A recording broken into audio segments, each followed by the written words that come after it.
I almost got my wife fired from her dream job.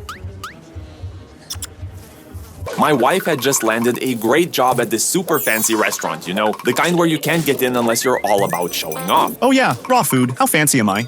Not to brag, but my wife is insanely good at cooking,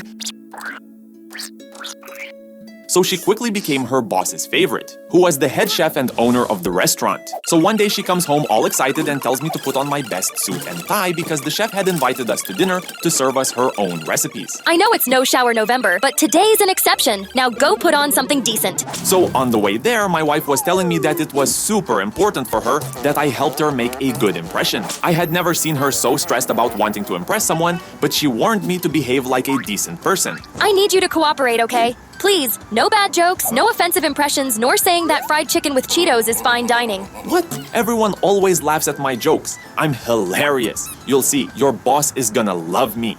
She didn't need to tell me twice because as soon as we got to the restaurant, I turned into the perfect husband and the most charming man you've ever met. Good evening. It's a pleasure to meet you. Your restaurant is as beautiful as you. Oh, you're such a gentleman. Come on in. I've reserved the best table for you. Once seated, I was the life of the party. I laughed at all the chef's jokes, even the bad ones. Also complimented even the waiter who brought our grape juice, and my wife was over the moon with how I was behaving. But as you may know, some of us are born to make fools of ourselves and be entertainment for everyone else. So I accomplished my life purpose, I guess.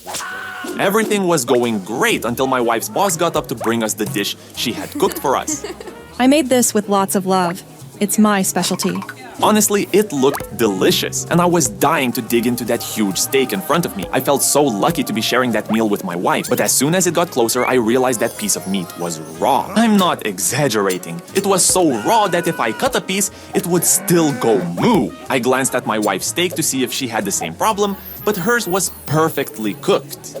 Now, you might say the easiest thing was to ask the lady to cook it a bit more, but can you imagine the embarrassment that would cause for her and my wife? That wasn't an option at all.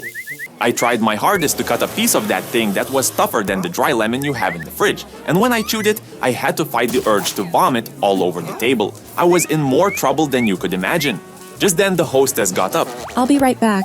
I'm just going to check on the desserts. I thought, now or never. I had to act fast and get rid of the steak before the wannabe chef came back.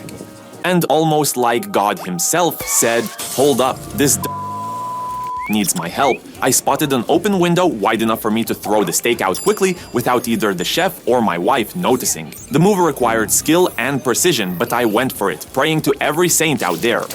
That was my first mistake, thinking someone up there would have mercy on me. Because, oh! What a surprise I got when I realized that the window wasn't open. It was the cleanest window I'd ever seen in my life. You wouldn't see it either, so that raw, tough piece of meat smacked right into the glass, hitting it so hard that half the restaurant turned to see what happened. You can't imagine the dead silence that followed, only interrupted by the squeaky sound of the raw steak sliding down the window. The noise alerted the chef, who rushed over to see what had happened, joining my wife, who was already looking at me like I'd just been caught kicking stray puppies for fun or something. Don't judge me for what I did next, but I had no choice. My marriage was on the line. I don't know what happened. I stuck my fork in and the steak just flew off my plate. I know, such a lame excuse. But what else could I say? Ma'am, your steak was disgusting, so I tried to throw it out the window instead of eating it. I knew no one would believe my story, but I had to get up, pick up the steak along with whatever dignity I had left, and put it back on my plate to finish eating every last bite of that steak, which was now not only raw and tough, but also cold and dusty. I didn't say another word during dinner. And of course, there was no dessert for me,